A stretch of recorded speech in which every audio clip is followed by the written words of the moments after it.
Hello, welcome. My name is Piotr Szlachtowicz, and this is DoRzeczy weekly magazine, and of course our channel. But today we're gonna talk about end of Green Deal, end of this whole disaster, this madness, probable end of it. Mark Morano is on the other side of internet. Hello, Mark. It's very nice to have you again on the show.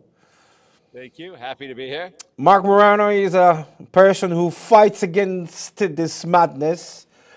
Wrote a lot of really good books, which I really tell you guys to read it. Is there on the Polish market, and it's of course about the truth about this Green Deal and all this madness, which still European Union tries to implement in our country. Yes. But what we're going to do in this interview, we're going to ask Mark about what's going on now in the United States. Everybody knows Donald Trump is a new president, and he, with one swift stroke, remove all this madness. So we're going to talk about this, and we're going to talk about other issues concerning the whole climate, so-called climate change, and all this green madness. But before that, I would like you to subscribe our channel, pass forward, comment on this show, and I'd like you to support what we do, and if you be so kind, do so. Thank you very much. Mark, with one swift stroke, Donald Trump remove all the madness, Green Deal, all this crap, pardon my French. Are you surprised that it happened so quickly? Well, I knew it would happen quickly, but I guess I'm surprised at how little opposition there has been in America and even the world to what Donald Trump is doing, even beyond climate and the Green New Deal and energy, whether it's the transgender ideology or critical race or the wokeism. He is steamrolling the entire global order, the World Economic Forum, the United Nations, the World Health Organization, the entire climate agenda. And he's done it in a way that has been unprecedented and much more effectively than he did his first term. And what he's going for this time around is permanence. This isn't going to be something the next president can undo. He's withdrawing the funding for the United Nations climate conferences. He's going to submit the UN Paris Agreement as a treaty to get rejected by the US Senate, which would then force the next president to have to submit it for a treaty. So there's all kinds of things he's doing to make sure that we don't go from Obama to Trump to Biden to Trump to back to someone else. We want more of a stable permanence, and I think he's achieving that. I believe his presidency, and it's only been 3 weeks, may be more consequential here in the United States than Ronald Reagan's presidency. That's how game-changing and powerful Donald Trump's presidency is appearing to be so far. Mark, what about the lefties? How they did react on all these changes? Is there strong opposition among them, or they are in state of shock and they don't know what to do? Yeah, it's truly a state of shock. From the mainstream media to the Democratic Party to academia to the globe, they are laying over and playing dead. The Democrat Party had a meeting about 2 weeks ago for their new leader post-Trump winning, and they spent unbelievable amounts of time on video. You can watch this. They were talking about the bylaws of the Democratic Party and how, you know, you had to have one man, one female, and then what do they call it? A transgendered person to the vote. And they had all these specific rules. The opposition, as you say, is completely wiped out. They're clueless. They're fighting amongst themselves. They don't know what to do next. Donald Trump is steamrolling the federal budget. He's steamrolling every cabinet agency. He's remaking it into an America First nationalist image, which, by the way, will be a model for the world. You have, I was at Baku, Azerbaijan, the UN Climate Summit, COP29, and right the week after Donald Trump's presidency, he called up Milei of Argentina, and the same day they had the phone conversation, he pulled the entire delegation out of the UN Climate Summit. The French environmental minister didn't even send their delegation to COP29. The conference was all about oil being a gift from God. You had infighting, and now they want to ban countries that aren't in on it. There's the whole process of where the UN climate even goes from here. Donald Trump has literally left his opposition in tatters. They're scattered on the battlefield, and they have not figured out how to fight him yet. I do expect them to regroup at some point, maybe a couple more months, but at some point they're going to give opposition, but it hasn't shown up yet. Okay, what about the ordinary Americans? Are they surprised as well in a positive way? What about them? Are they happy? Because, you know, even we are here in Poland, when we look at it, we are surprised, we are amazed. Even we are in sort of state of shock, a positive shock, that the Donald Trump implementing those changes so rapidly, so quickly, that, you know, is unheard of and seen in the history of the last, I don't know, 50 years of the politics? That's what I've been saying. Yes, it's not just Trump. Let me just put it to you that way. It's a cultural shift, as profound as the 1970s, the 1980s, as profound as when hippies and the radical free love movement of the 60s fell out of order, the flower children. People, they became the butt of jokes by the 1980s. I think woke people will, whether it's transgender, critical race, the Black Lives Matter, the whole ideological bend, the climate alarmists, they're going to be just a punchline now in our popular culture. Even Hollywood is falling in line. Comedians are falling in line. Political correctness is falling away. The American people have embraced him. We have black athletes at the NFL doing the Trump dance on field. I mean, it's a pop culture phenomenon. America just feels like it's a rebirth, because they're like, wait a minute, we don't have to be censored. We don't have to go along with, you know, calling someone a woman who's obviously a man. We don't have to be afraid that our entire lives will be canceled if we say one wrong thing, or that we'll be banned, or we don't have to give up hamburgers or gas-powered cars. It's almost like, no, you don't. And I think people are responding. There's such an excitement in America and a welcoming of this. How long will it gonna take to reverse all the bad things which all these climate bullshitters did for the America, for the whole world? You reckon how long it's gonna take to do so? It's going to take, well, good question. It will take years. You can get a lot done in the first 6 months, and we are. The Pentagon, our Department of Agriculture, EPA, they are just purging everything from the websites to all the crap anti-scientific references to climate change and all the nonsense, you know, that's completely unscientific. They're cleaning the websites out of all that government nonsense that they've been promoting. They're defunding all the climate programs and our Pentagon. They're going after on the agricultural department, everything. They're clearing it all out. But we need the U.S. Congress, which has yet to act. It's going to take a little while. We need them to start repealing and overturning legislation like Joe Biden's signature climate law, the Inflation Reduction Act. And we need the Senate to vote on the UN Paris Agreement to reject it as a treaty and send the UN an even more powerful signal that it's over. We also need Poland, we need Hungary, we need Argentina, we need these countries, and hopefully if Bolsonaro gets in Brazil, we need them to join the United States in what I call a climate exit, a Clexit, like similar to Brexit in England, but a Clexit, climate exit of the UN Climate Conference. And we need that to happen starting with half a dozen, 12, 20 countries. We just had recently, and this is the Trump effect, the UN Paris climate deadline. Only 10 out of, I think, 150 countries, if I have that right. Hold on, I can tell you the exact number. It was 10 countries out of 195 actually even bothered to submit their climate targets to the UN by the deadline. So that's the Trump effect. So that is huge. If we can get the mindset to change, it's still going to take years to undo the laws, the legislation, the climate commitments, all the regulations here against cars, all the windmills and the solar panels, which have been artificially propped up with subsidies and mandates that don't produce energy and that are a blight on our landscapes, particularly offshore wind, which he's ended. Stroke of the pen, he's wiped out the complete bullshit of offshore wind in the United States. It's a wonderful thing to see. And it's amazing. Once again, there's not much opposition, but it will take years to undo this.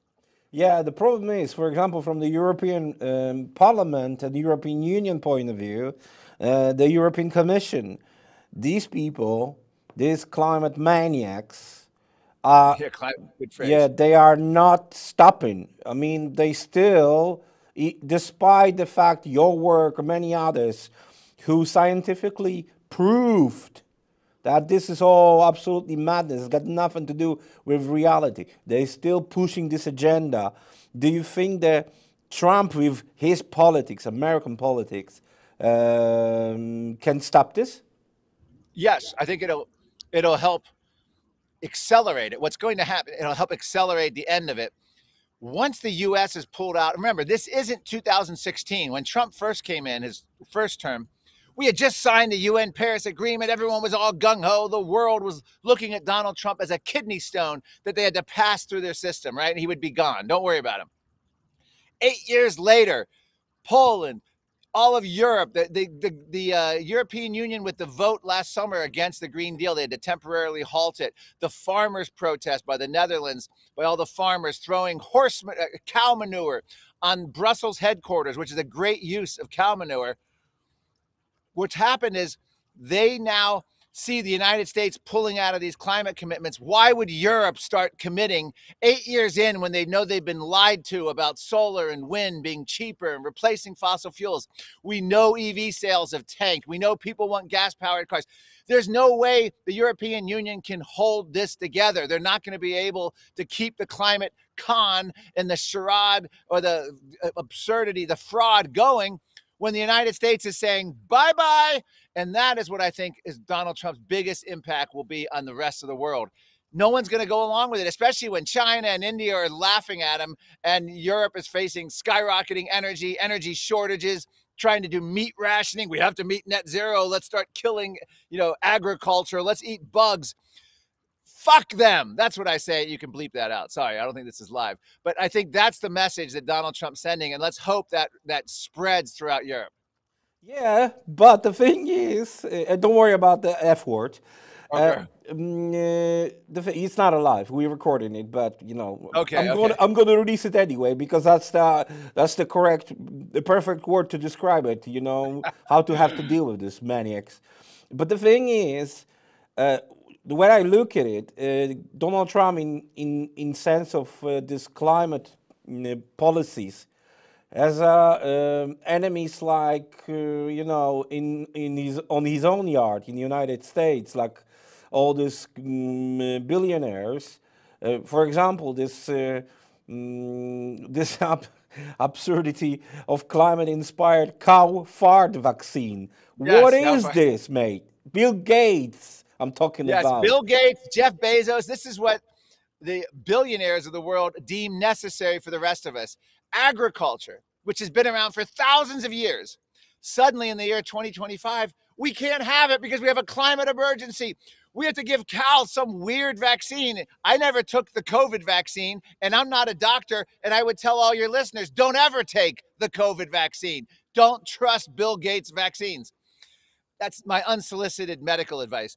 But my point is, the last thing I want is a cow getting some kind of billionaire-backed vaccine to stop them from emitting methane, which science has now shown, multiple studies. Methane, which they're worried about with cows and their farts and their gaseous emissions from their mouth or their rear end, is a irrelevant greenhouse gas. It's not the greenhouse gas that they should be worried about. Cows are actually good for sustainability. They're good for biodiversity, and cows help reduce nitrous oxide, which is another one of the warming agents that they allegedly worried about. Cows are not the problem. Don't let them kill your cows. Don't let them regulate your cows. Don't let them vaccinate your cows against climate change. It's all nonsense. Remember, net zero is nothing more than rebranded Soviet-style central planning to ration your energy, your food supply, coming after high-yield agriculture, meat eating, and your freedom of movement. France banning short flights of 2.5 hours or less. CNN proposing carbon passports. You have to show the government you can only travel so much a year or else you exceed your carbon footprint. This is the Soviet Union rebranded with a technocracy using modern technology. We have to fight this, and let's hope that Trump leads the way to the collapse of this around the world, to a great awakening of people.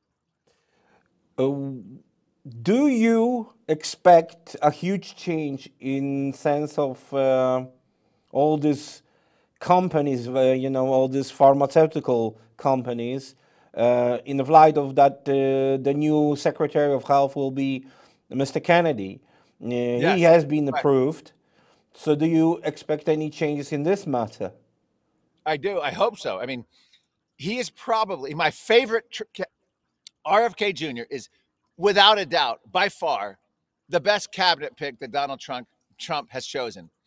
He is a radical exactly when it's needed. And he's going to go after the idea that no one can sue vaccine companies because of a law. Hopefully we can overturn that for any negative effects. Number one. Number two, he's going to reform the whole system in the United States. This is his stated goal. Whether he can succeed is another matter. Pharmaceuticals are very powerful. But the idea that people like Anthony Fauci could get, I guess they're called royalties off medicine that they approve. You had a revolving door between the Food and Drug Administration and the National Institute of Health here in the United States and our Health and Human Services. People going between big pharmaceuticals back to government and then cashing in after they leave government to the big pharmaceuticals. The people that once regulated them cash in and they earn royalties while they're in the government. And I think hopefully he'll reform the whole process. Anthony Fauci made more than most CEOs made as a government employee on the taxpayer dollar. We need to reform the whole protocols for viruses. No more lockdowns, no more vaccine mandates, no more mask mandates. I can't believe it how we have RFK Jr. now in charge of public health. It must be Big Pharma's worst nightmare, the same way Big Climate's worst nightmare is having Donald Trump in office.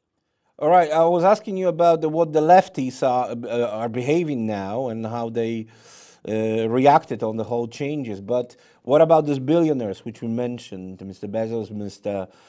Gates? How they comment on to all these changes? Well, are they advertising, or are they planning something to do? Well, good question. There's two aspects. The Jeff Bezos, Bill Gates, they're still funding their nonsense, funding the cow fart vaccines and all that for climate.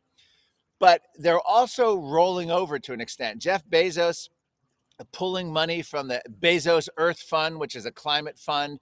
You have everything from BlackRock to all the big corporate banks now saying they're not going to debank people for climate views. This is what happened to Nigel Farage. He got debanked by NatWest Bank in UK because of his views on climate change. You have this whole UN carbon bank, the carbon neutral bank. All the major corporations pulled out the moment Donald Trump won. I mean, everything, Bank of America, Citicorp, BlackRock, even it's just the whole infrastructure is financially collapsing at the moment. And again, it's not just Donald Trump. They've had 9 years since the Paris Agreement has passed. And we all realize it's a fraud. Everything they told us, not only was the fraud of the science a fraud, the tipping points, we have only so many years to act, climate, CO2 is a control knob, all bullshit from beginning to end. But more importantly, even if we faced a climate emergency, none of the solutions they proposed would make any difference. We'd all be doomed if we faced it and we had to rely on the UN and the Green Deal to save us.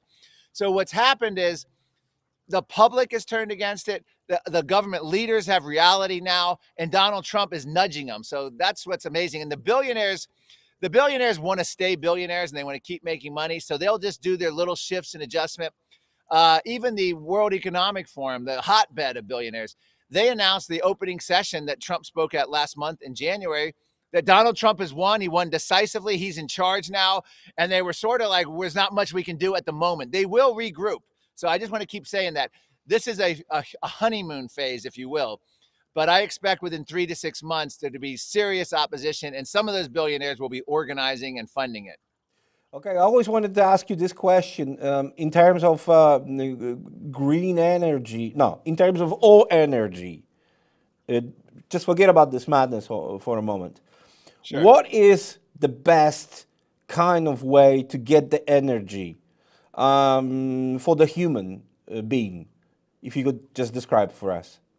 Well, I mean, the best way is the cheapest, most reliable, and the localist.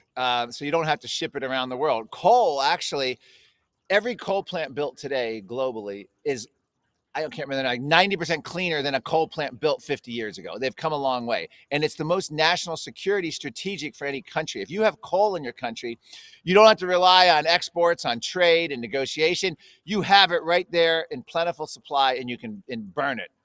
Next, I would say is, well, nuclear is a good one as well, but you need a lot of work and ramp up. It takes decades in many cases, a lot of appeal. You need public support. It's complicated with nuclear. Then you have to find a place for waste. But natural gas is another great one to do, any kind of oil drilling and extraction. What we find is 100 years ago, 80+% of the world's energy came from fossil fuels. Today, 80+% of the world's energy comes from fossil fuels.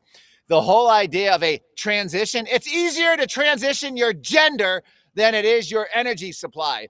And we've proven that despite trillions in subsidies, despite mandates, despite all of the support we've given green energy, it's done bupkis, okay? Other than a few isolated places for a few minutes at a time. There's no there. It's amazing to watch all of that. And the only thing you get back is, we need to ban the competition. We need to regulate fossil fuels so that green energy can thrive. We need EVs to go. Let's ban gas-powered cars. Why do you need to ban the competition if green energies and electric vehicles are so great? You don't. Everyone sees it. It's an obvious fraud. All of this. Not saying EVs are bad, but if you want to buy one, but you're not going to have a tax credit. You're not going to get all the subsidies for it, and you're not going to have their competition banned. It would be like a great sporting event, a boxer. I am the greatest of all time. And then you go to have a heavyweight fight, but his opponent is banned from the ring. I will not fight my opponent because I don't need to. I am great. I've already destroyed him. I don't need to fight him to prove anything. That's what they tried to do with EV, electric vehicles, on us. It was a fraud. People saw through it. They're not that great. 7% of the public in the U.S. has bought it. It's topped out, and that's with subsidies, mandates, tax credits, and regulating their opposition. The alternative, and it tops out at 7%. And everyone realizes, everyone who has an electric car has probably bought one. We don't have an electric charging infrastructure, and it takes 500,000 pounds of materials dug up from the earth, relying on China to make one average size electric car battery. Horseshit that this was green energy, earth-friendly energy. It dug the earth to make a wind turbine. You need cement, concrete, tons of non-recyclable plastic. There's nothing green about any of the green energy. The last question. You know what is the best? It's like a sign. It's like a, I don't know, like a statement for me. I know you may laugh about it, but the Trump releases his tweet, which says, "No more straws from paper. Let's back to plastic straws." That's the best thing ever. It is. The reason it's so, it seems like small thing, but it's not. When Donald Trump was threatened with being thrown in jail by whatever, 33 felony counts. Oh my gosh, we can't run. Oh, he's a criminal. Oh my. No, the criminals were our judicial system, which got corrupted, and we became a banana republic prosecuting politicians we didn't like. That transcended politics, the threat of Donald Trump going to jail, to the point where, you know, rappers in America were supporting Trump. Hollywood pop culture came around to supporting him. He was a badass. They were threatening him with jail. My point is, anything that transcends politics is a huge winner. Banning paper straws and lifting the ban on plastic straws transcends politics. Everyone's like, yeah, I hate those paper straws. Turns out paper straws have a bigger carbon footprint, cause more climate change than plastic straws, and they have forever chemicals, which means they're less healthy than plastic straws. And so that is why a huge win. It's a symbolic win too. This sends a message that even the small little bullshit, we're not going to let you have your virtue signaling. We're not going to allow it. We're taking that away. And it's so profound. It breaks the back of the nonsense we keep hearing from the climate community. Mark Morano, climatethepod.com. Thank you very much for the interview. Thank you very much for your time. All right. Sir. Thank you very much. Appreciate it. Thanks Thank you, Mark. Guys, thank you. Subscribe it, pass it forward, comment on that interview. Thank you very much for your support. If you like to support it, you have all the details over there. Thank you very much and good night.